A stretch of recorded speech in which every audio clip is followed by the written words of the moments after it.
بسم اللہ الرحمن الرحیم الملخص الفقہی شیخ صالح الفوزان حفظہ اللہ کی کتاب ہے اور اس کا درس جاری ہے۔ کتاب الطہارہ میں ہم لوگ پہنچے تھے باب فی السواک و خصال الفطرہ، مسواک کے تعلق سے اور بعض ایسے خصلتیں جو فطرت کی خصلتیں ہیں۔ خصال الفطرہ جو فطرتاً انسان جو ہے سلیم العقل جو ہے انسان جو سلیم ہے اپنی عقل کے اعتبار سے، وہ اس چیز کو پسند کرتا ہے، وہ فطرت پر ہے۔ تو باب السواک و خصال الفطرہ کہتے ہیں اس میں روت ام المؤمنین عائشہ رضی اللہ عنہا ان النبی صلی اللہ علیہ وسلم قال السواک مطہرۃ للفم مرضاۃ للرب، رواہ احمد وغیرہ۔ ام المؤمنین عائشہ رضی اللہ عنہ سے روایت ہے کہ رسول نبی صلی اللہ علیہ وسلم نے فرمایا سواک جو ہے مسواک یہ مطہرۃ للفم ہے۔ مطہرۃ للفم کا معنی منہ کی صفائی کرنے کا اس سے ہوتی ہے، یعنی منہ کی اس سے صفائی بھی ہوتی ہے۔ مرضاۃ للرب، اور رب اس سے رب کو یہ راضی کرنے والی چیز ہے۔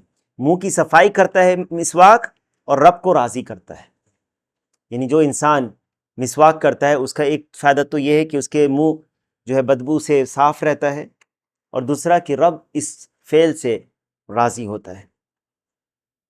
اسے احمد وغیرہ نے روایت کیا ہے۔ وثبت فی الصحیحین عن ابی ہریرہ رضی اللہ عنہ قال، صحیحین میں یہ ثابت ہے ابو ہریرہ رضی اللہ عنہ سے۔ صحیحین کس کو کہتے ہیں؟ صحیحین یہاں پہ جو ہے نا صحیحین میں ثابت ہے، کیا مراد ہے اس سے؟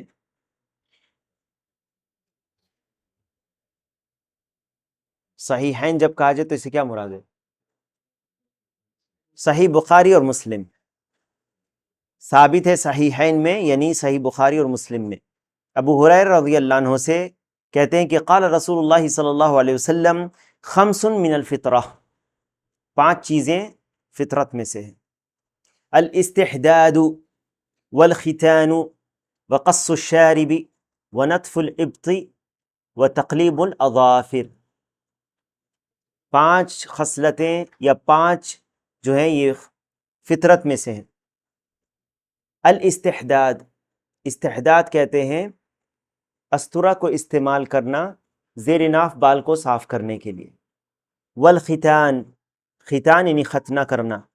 وقص الشارب، مونچھ کو تراشنا۔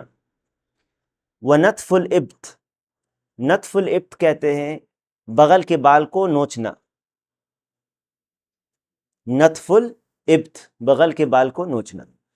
وتقلیم الاظافر، اور ناخن کو تراشنا۔ یہ کتنے ہو گئے؟ 5 ہیں۔ وفي الصحيحين أيضا عن ابن عمر رضی اللہ عنہما مرفوعا، صحیحین ہی میں ابن عمر رضی اللہ عنہما سے روایت ہے مرفوعا۔ مرفوعا کس کو کہتے ہیں؟ جب آئے کہ عن ابن عمر رضی اللہ عنہما مرفوعا، یعنی ابن عمر روایت کر رہے ہیں رسول اللہ صلی اللہ علیہ وسلم سے۔ جب آئے کہ ابن عمر مرفوعا ہے نا، مرفوعا کے بعد ہے احف الشوارب واعف اللحى، نبی صلی اللہ علیہ وسلم کا نام نہیں یہاں پر ہے، یہ نہیں کہا عن ابن عمر عن النبی صلی اللہ علیہ وسلم، تو صرف مرفوعا لکھ دیا جائے تو کیا ہے اس سے مراد کہ وہ رسول اللہ صلی اللہ علیہ وسلم سے روایت کر رہے ہیں۔ احف الشوارب، اپنی مونچھوں کو تراشو، واعف اللحى، اور اپنے داڑھی کو چھوڑ دو۔ من هذه الاحاديث وما جاء بمعناها اخذ الفقهاء الاحکام التالية، ان احادیث سے اور جو اس کے معنی ہیں اور جو فقہا نے بعض احکام اخذ کیا ہے ان احادیث سے، کیا ہیں وہ احکام، ذرا غور کریں۔ مشروعیت السواک، یعنی مسواک استعمال کرنا مشروع ہے۔ مشروع یعنی جو یا تو مشروع کہتے ہیں جو چیز فرض ہو یا واجب ہو، یا فرض ہو واجب ایک ہی ہے، یا مستحب یا سنت ہو، اس کو ہی مشروع کہا جاتا ہے۔ وہ اور یہاں پہ سنت ہے، یہ مسواک کا استعمال کرنا کیا ہے؟ سنت ہے. وہ استعمال عود او نحوه فی الاسنان واللثہ، لکڑی کا استعمال کرنا دانت اور مسوڑوں پر. لکڑی کا استعمال کرنا، لکڑی ایک خاص قسم کی لکڑی جس کو مسواک کہتے ہیں، کوئی لکڑی نہیں، ٹھیک ہے؟ وہ لکڑی کیسی ہونی چاہیے آگے آئے گی بیان، آگے اس کا بیان آئے گا. تو لکڑی کی مسواک کو استعمال کرنا دانتوں پر اور مسوڑوں پر. لیذهب ما علق بهما من صفرة ورائحة، تاکہ جو دانتوں اور مسوڑوں میں کھانے پینے کی چیزیں، کھانے کی چیزیں لگ کر رہ جاتی ہیں اور اس سے بدبو آنے لگتی ہے، وہ صاف ہو جائے. کیونکہ منہ میں رہنے سے تعفن اور بدبو پیدا ہونے لگتی ہے، اس لیے اس کو زائل کرنے کے لیے، تاکہ یہ گندگی منہ میں باقی نہ رہے، اس کو استعمال کیا جاتا ہے مسواک کو. ایک تو مسواک میں سے جو، چونکہ وہ درخت سے ہوتا ہے تو اس سے اس کا جو پانی ہوتا ہے وہ بھی منہ کو صاف کرتا ہے، خاص کر کے عراق کا جو ہوتا ہے مسواک. اور دانتوں اور کس پہ؟ مسوڑوں پر کیا صفت ہے صاف کرنے کی؟ کیسے صاف کریں گے؟ کیا داہنے ہاتھ سے کریں گے یا بائیں ہاتھ سے کریں گے؟ کیا ایسے کریں گے اوپر نیچے کریں گے یا ایسے کریں گے؟ اور بعض روایتوں میں، اور یہ بھی یاد رکھیں یہاں پہ شیخ نے لکھا ہے صرف دانتوں میں اور مسوڑوں پہ، یہاں پہ آپ لکھ لیں اور بھی زبانوں پر بھی، جیسے کہ نبی صلی اللہ علیہ وسلم کی سنت سے ہے ثابت، زبانوں پر بھی مسواک کو سے صفائی کرنا، اور نبی صلی اللہ علیہ وسلم کی سنت ہے، جیسے کہ احادیث میں آتا ہے، تاکہ جو زردی دانت پہ آ جاتی ہے، پیلا پن اور بدبو، یہ زائل ہو جائے. وقد ورد انه من سنن المرسلین، اور یہ بعض روایتوں سے پتہ چلتا ہے کہ یہ تمام انبیاء کی سنتیں ہیں. فاول من استاک ابراہیم علیہ الصلاۃ والسلام، سب سے پہلے جتنے مسواک کیا وہ کون تھے؟ ابراہیم علیہ السلام.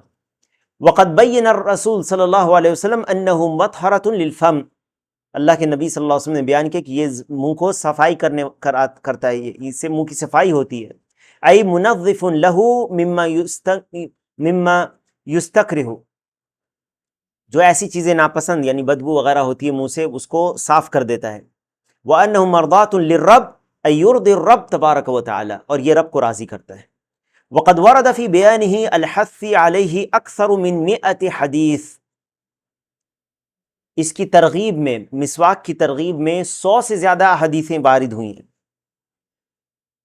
مما یدل علی انہ، یا تو مختلف طریقوں سے حدیث جو آئی ہے، مختلف انداز میں جو حدیث آئی ہے، کبھی ہے کہ نبی صلی اللہ علیہ وسلم نے مسواک کیا، کبھی یہ ہے کہ نبی صلی اللہ علیہ وسلم نے مسواک کی ترغیب دلائی، کبھی آپ نے اس وقت میں مسواک کیا. تو اس سے پتہ چلتا ہے کتنے مسواک کا استعمال نبی صلی اللہ علیہ وسلم کیا کرتے تھے.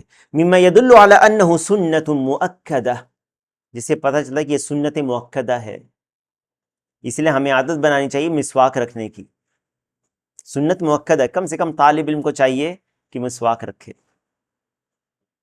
ہے نا؟ کیونکہ طالب علم جب آپ سیکھتے ہیں تو یہ زیادہ بہتر ہے کہ آپ اس پر عمل بھی کریں. اللہ ہم سب کو عمل کرنے کی توفیق دے. حث الشارع علیہ ورغب فیہ، شارع علیہ السلام نے اس کی ترغیب دلائی ہے، رغبت دلائی ہے.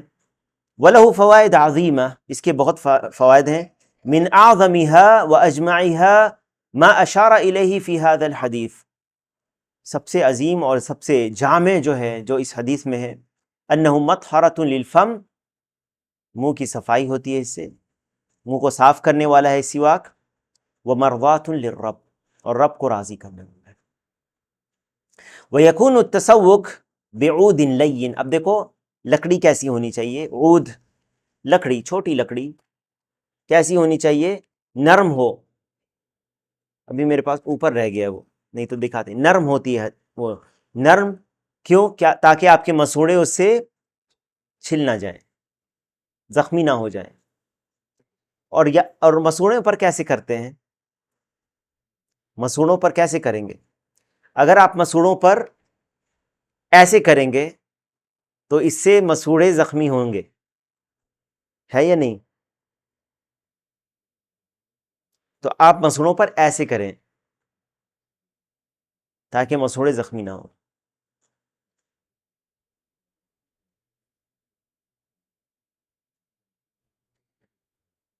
تو نرم لکڑی کی ہو، کس چیز کی؟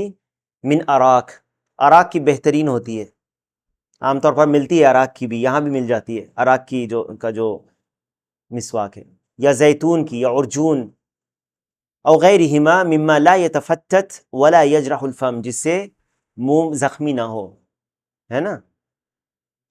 وَيُسَنُّ السِّوَاكُ فِي جَمِيعِ الْأَوْقَاتِ، ہر وقت سنت ہے، کبھی بھی آپ کر سکتے ہیں۔ حتی للصائم فی جمیع الیوم، یہاں تک کہ دن بھر کر سکتا ہے روزے دار بھی۔ بعض اہل علم نے کہا، بعض فقہا کا یہ کہنا ہے کہ زوال کے بعد نہ کرے، اور اس کی کوئی دلیل نہیں ہے۔ ان کا یہ کہنا ہے کہ زوال کے بعد اس لیے نہیں کیونکہ منہ کی جو بو ہے جو اللہ کو پسند ہے روزے دار کی، وہ جو ہے اس سے جو عبادت کا اثر ہے وہ زائل ہو جائے گا، ہے نا؟ کیونکہ منہ کی جو بدبو ہے وہ کیا ہوگا؟ مسواک کرنے سے زائل ہو جائے گی؟ نہیں ہوتی۔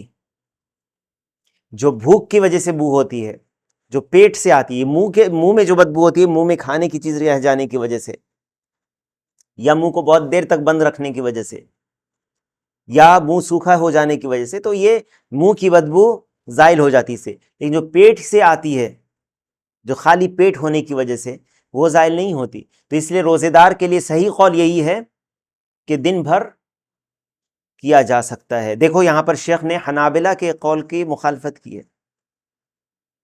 حنابلہ کا یہ قول ہے کہ یعنی مکروہ ہے، بعض قول ہے کہ مکروہ ہے مسواک کرنا، حرام نہیں کہتے ہیں، مکروہ کہتے ہیں زوال کے بعد، کیونکہ اس سے جو اثر ہے عبادت کا، عبادت کیا ہے؟ روزہ رکھنا، اس کا اثر منہ کی بدبو وہ زائل ہو جاتی ہے، تو اثر عبادت کا زائل نہ ہو اس لیے نہیں کرنا چاہیے۔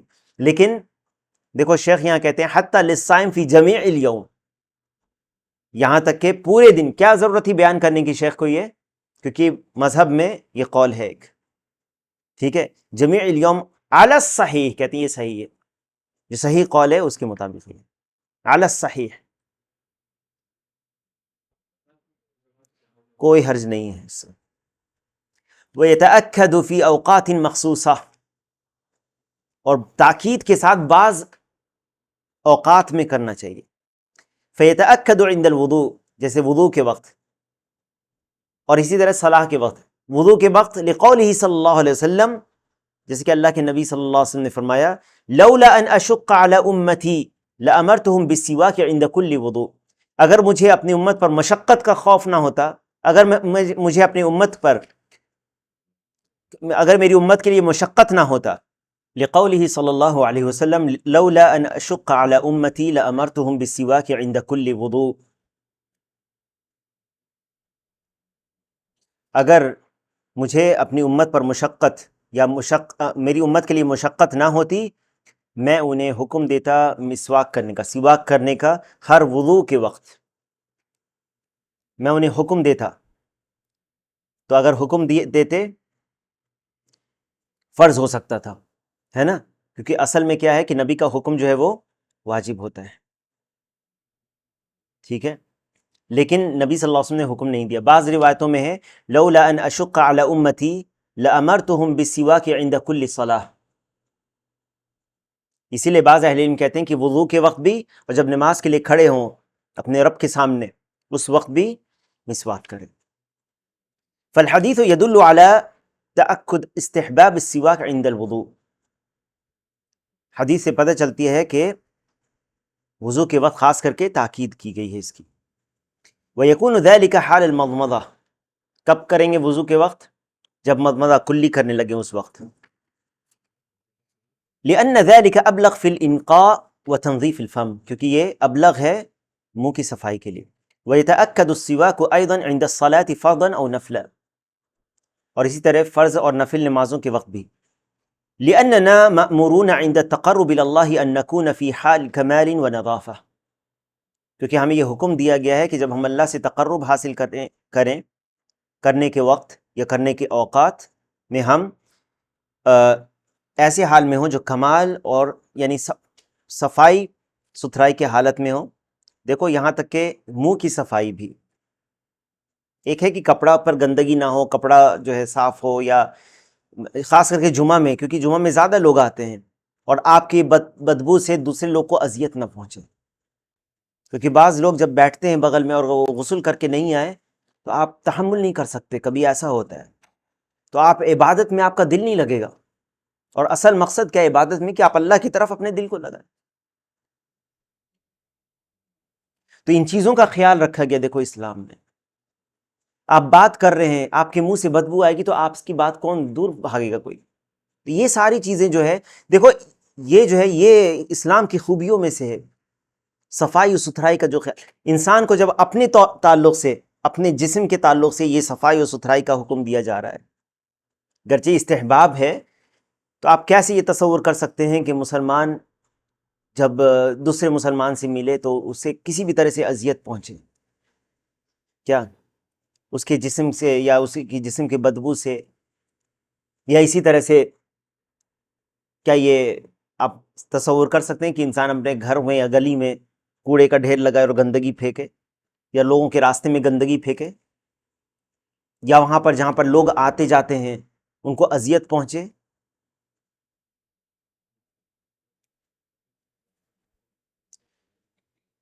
وَيَتَأَكَّدُ السِّوَاكُ أَيْضًا عِنْدَ الْإِنْتِبَاهِ۔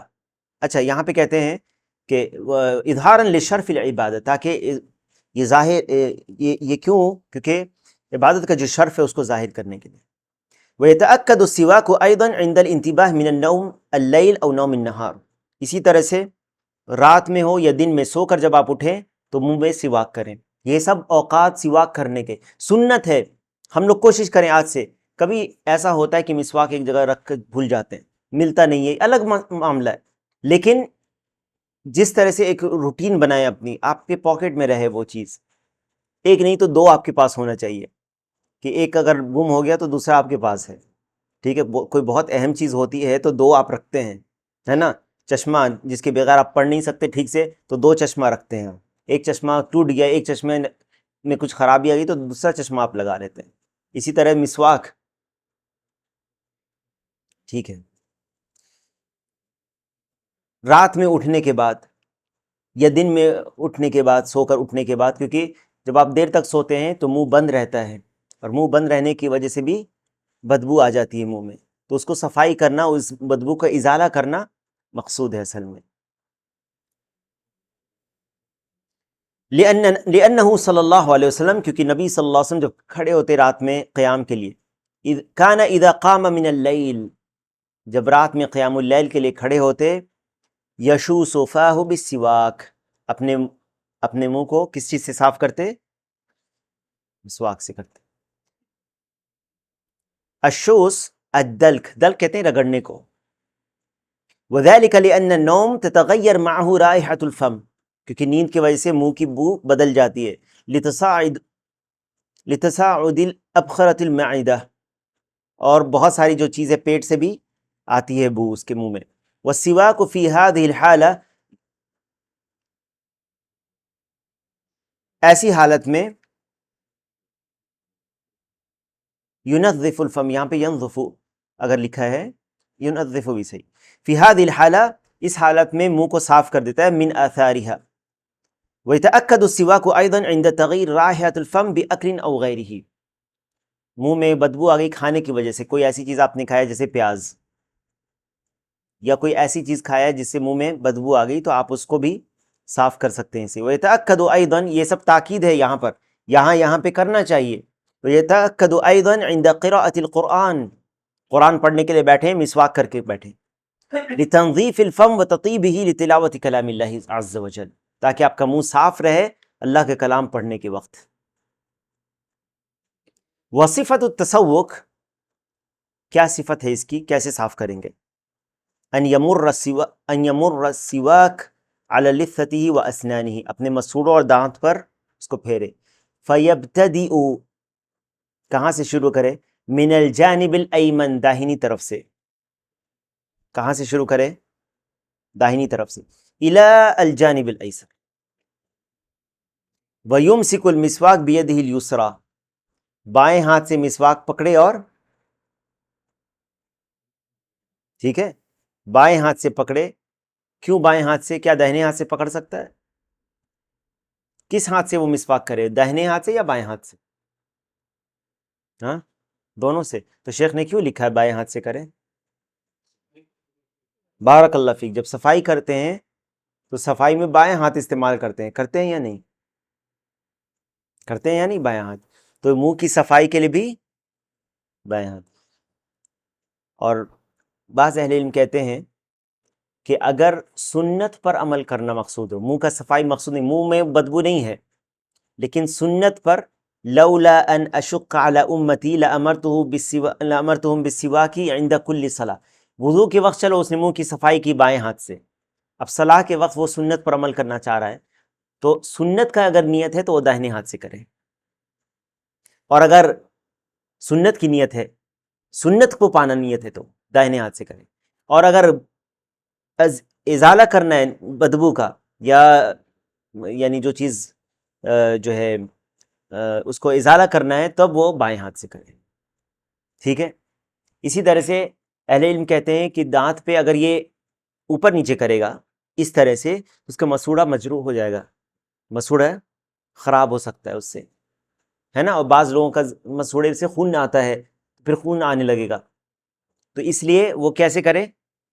ایسے دائیں سے بائیں کرے. واضح ہے؟ باقی جو خصلتیں ہیں وہ اگلے درس میں انشاءاللہ ہم لوگ پڑھیں گے. جو باقی حدیث میں جو خصلتیں ہیں یہیں پر رکتے ہیں آج کے درس میں. اللہ تعالی ہم سب کو علم نافع و عمل صالح کی توفیق عطا فرمائے. اللہم اغفر لجميع المؤمنین والمؤمنات والمسلمین والمسلمات الاحیاء منهم والاموات. سبحانک اللہم وبحمدک اشہد ان لا الہ الا انت استغفرک واتوب الیک. اللہم صل وسلم وبارک علی نبینا محمد وعلی آلہ وصحبہ اجمعین والحمد للہ رب العالمین.